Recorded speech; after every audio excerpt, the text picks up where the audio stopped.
বিসমিল্লাহির রহিম। উপস্থিত সবাই আসসালামু আলাইকুম। আপা, আমরা অনেকদিন যাবত দেখতেছি এই কিছুদিন পর পর এসে আমরা হামলা করি ইরানে, একই সাথে নির্বিচারে আমরা প্যালেস্টাইনের নিরীহ জনগণদের মারলাম। কেউ কোনো প্রতিবাদ করছি, প্রতিবাদ হয়তোবা, বাট এই সভ্য রাষ্ট্রগুলি কোনো কাজ করে নাই। একমাত্র ইরান এর পক্ষে ছিল, আর কেউ না। এখন ইরানকে আঘাত করা হলো, ওদের নেতৃস্থানে অনেক নেতা মারা গেলেন, ইরান যুদ্ধ করতেছে। একটা জিনিস মনে রাখবেন, আমরা মুসলমানরা মনে করি আমি মারা গেলে শহীদ, আমি যুদ্ধ করতেছি কাফেরের বিরুদ্ধে। যদি এই প্রসঙ্গটা আনা উচিত না, তারপর বলা উচিত আমাদের মরতে কোনো অসুবিধা নাই। তো একজন আমেরিকান মারা গেলে ট্রাম্পের জন্য সমস্যা, একজন আমেরিকান মারা গেলে ট্রাম্পের জন্য সমস্যা। ট্রাম্পের যে এতই হ্যাডম থাকতো, তাহলে তার ওই আব্রাহাম বড় জাহাজটা নিয়ে অস্ট্রেলিয়ার দিকে পলাই যেত না।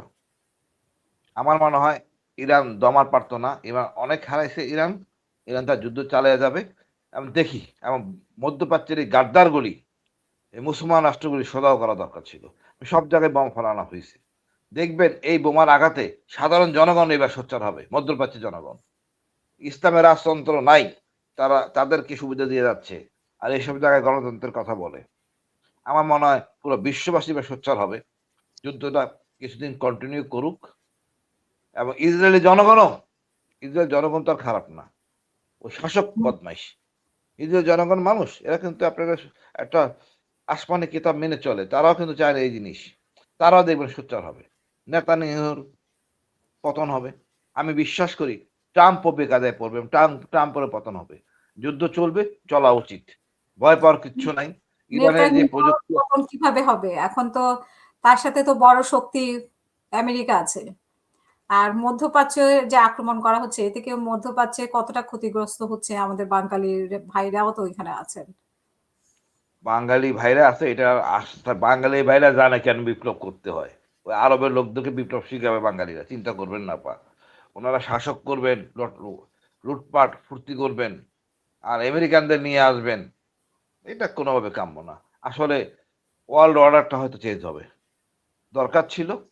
অনেক বাড়া বাড়ছে। আপনি যদি মনে করেন এটাকে আজকে প্রশ্রয় দেন, ভারত এরপরে আশা জাগাবে আমি একটা কিছু করি, বাংলাদেশের বোম মারি, আমি বাংলাদেশের কোনো একটা জায়গায় ব্লাস্ট করি, ভারত খায়েশ জাগাবে। সুতরাং প্রতিরোধ ইরানে করতে হবে। আমাদের সমগ্র বাংলাদেশের লোকদেরকে এই ইরানের সাথে থাকতে হবে। এই স্বৈরাচারী মনোভাব, এই ফ্যাসিস্ট মনোভাব কাউকে আমরা প্রশ্রয় দিব না। আমি এটাই বিশ্বাস করি। আমি বিশ্বাস করি ইরানে বিজয় হবে। এই দীর্ঘদিন যুদ্ধ চালানোর মতো আমেরিকার নাই। আমেরিকার আর্থিক অবস্থা খুব একটা বেশি ভালো না, একদম প্রায় সমান সমান চীনের মতো।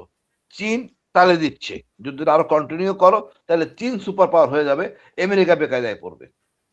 অনেক বাড়াবাড়ি করছে এই ট্রাম্প আসার পরে। আমি তো দেখছি আমরা এই যে ট্রাম্পের আগের শাসক, এত সমস্যা হয় নাই। এবং অসভ্য শাসক দিয়ে এইভাবে অসভ্য আচরণ করে, তার সাথে সেরকম আচরণই করা উচিত। তো আপনার কি মনে আমাদের হয় ইরানের সক্ষমতা আছে? মানে দীর্ঘদিন আপনি বলছেন যে যুক্তরাষ্ট্রের নাই, কিন্তু ইরানের আছে? ইরানের অবশ্যই আছে। যুক্তরাষ্ট্রের নাই না বলবো না, যুক্তরাষ্ট্রের ক্ষতির পরিমাণ বললাম। 1000 জন ইরানি মারলে যে কষ্ট হবে না, একজন আমেরিকান মারা গেলে কিন্তু এটা খবর আছে আমেরিকার, তাকে জবাবদিহি করতে গেল। তো সে তো আক্রমণ এসে করছে, ইরান তো তার ওখানে আক্রমণ করে নাই। তার একটা নিয়ম কানুন আছে, ট্রাম্পকে সেই নিয়ম কানুনের জবাবদিহি করতে হবে। আপনি দেখেন, এর আগে আমরা যুদ্ধ করছি আমেরিকার সাথে, রাশিয়ার সাথে।